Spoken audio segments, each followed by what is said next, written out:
Fighting games are an amazing genre for me. Cool moves and high-octane combat are an easy way to get my attention. I've been trying to get into the genre on and off again for years now. I've bought some games, both on console and PC, but I never quite got invested in them in the long term. Not that I hated the games I played or anything, or that I lacked people to play with. Discord servers and Fightcade made finding a match surprisingly simple. I just didn't care much about online matches. But why? I loved video essays about the fighting game genre, loved button mashing in Soul Calibur and BlazBlue back on my 360 days. But like before, I was playing on single-player modes, no interest in online. Well, if I had to guess, it was probably because I was an introverted loner who prefers playing single-player games. I still liked fighters, I just didn't care for the social pressure I felt when playing online matches. I was also happy with the level of challenge I was getting with CPUs that I never felt the need to reach out to include another player. Though my older brother did humble my ego the one time I did reach out to play a match of BlazBlue with him, but I digress. It also helped that the games I was playing typically had good single-player content. BlazBlue was basically a visual novel, and Soul Calibur had a crazy character creation system. I, of course, made a Kamen Rider, and even Bobo from the anime Bobo, or whatever it was called. I'm not sure how many bows there is. I would also spend my YouTube time watching fighting game related videos. I remember being really into Super Best Friends back when Matt and Pat were still together on the channel. Wooly became my favorite because he made fighting games look and sound so cool. The Friday Night Fisticuffs series, which got eventually remade into the Get Into Fighting Games on Wooly vs. channel, was my favorite series on there back in the day. I also watched A-Core's... Is it A-Core's Gaming or is it just A-Core? I'm not sure. Anyways, I also watched A-Core's video essays on the genre. And I learned who Daigo and Justin Wong were. Learned the slang of the genre, and of course learned about the fighting game community as a whole. I wasn't a huge player of fighting games, but I always thought that genre was cool because it was so stylish. Similar to character action games like Devil May Cry and Metal Gear Rising. But I was still more of a lurker than a real fighting game player. I didn't lab out combos, or play online matches. I couldn't even sit through a long EVO stream of a game I was interested in seeing. I was basically a LARPer, pretending to be a real fighting game fan. But I did play, or at least tried to play, one fighting game. Well, technically it's more of a game engine, but you didn't have to go deep into the code to make it playable for casuals like myself. I, of course, am talking about MUGEN. MUGEN and I go way back. I remember my early days toying with the game, asking my mom to help install characters and stuff. I would have an on and off again relationship with MUGEN. But what is MUGEN? MUGEN is a 2D fighting game engine. It wasn't intended to be an actual video game at first, but eventually people turned it into a game in of itself anyways. It's like the Bethesda video games equivalent to Skyrim or Fallout 4. If someone knows how to mod the game, they can make it happen. And boy, did the MUGEN community make shit happen. From recreations of existing fighting game characters to completely original characters. From recreations of classic fighting game UI to completely original UI for MUGEN itself. Stages galore, and options for widescreen and even open source successors to the MUGEN engine were made. MUGEN is, without a doubt, the most customizable fighting game ever. It came with some flaws though. The engine's last version came in 2013, and the company that made it since disappeared. Eichmann Go and Eichmann Plus Ultra exist to continue the legacy of MUGEN, but I can't run Go very well, and Ultra doesn't quite support screen packs as far as I could tell. They both provided online support, but as a single player, I really didn't need that feature. Nice to see it happen though. So, I stuck to MUGEN 1.1 as my go-to for years now.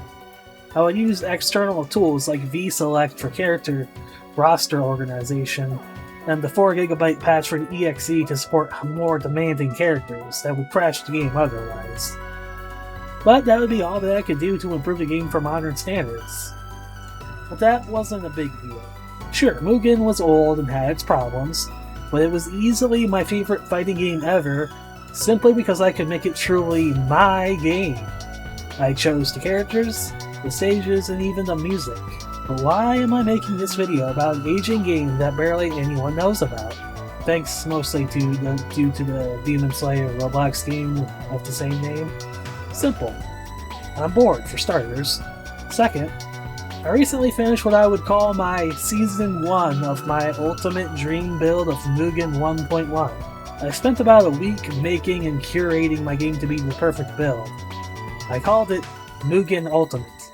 I got 31 different characters and around that many stages added to this build. I rigorously tested my roster for balance in arcade mode and human versus CPU battles. Before I would get quite upset at super strong AI, like the ones designed specifically for CPU versus CPU battles. But recently I've hit gold. I finally made a roster that I'm happy with and can be reasonable in difficulty when played with a real player. I've also stopped letting my ego ruin the game every time I lose. Granted, I still had some OP characters in my roster, but at least I could put those at the end of the arcade mode as final bosses anyways. Despite what you expect, I don't mind losing in an arcade mode run. I just want a fighting chance to win. And maybe get through a couple stages for a single run at least. Recently I've started changing my mindset for difficulty in video games in general. Just recently I've given Mega Man 3 a try on my fancy little Linux handheld, and despite losing a couple of times, I stopped getting pissed off about it. Sure, it sucks to lose, but if you adapt your mindset to a learning one, you stop getting mad and start getting invested. The journey to winning becomes more important than the actual victory. Another reason I love Mugen is the crossover potential. You got legendary characters from fighting game history like Ryu and Ken from Street Fighter, and even some anime characters like Goku and Vegeta. Even Western cartoons got Peter Griffin, Stan Smith, and Homer Simpson to play with. I also really like my Touhou girls and JoJo's Bizarre Adventure Bros, that both got fighting game spin-offs made that ended up getting adapted into Mugen.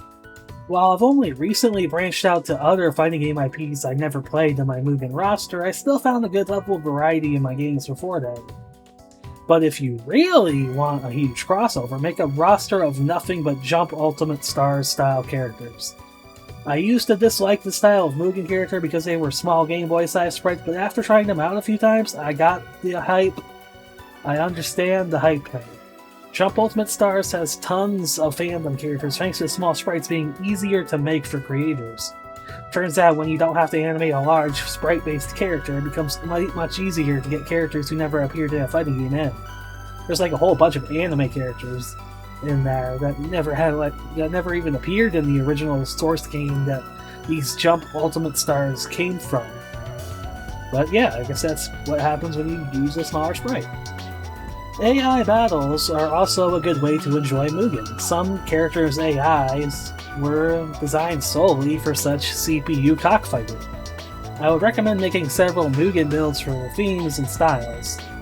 I purposely kept my Mugen Ultimate build tame so the traditional style fighters don't get curb stomped.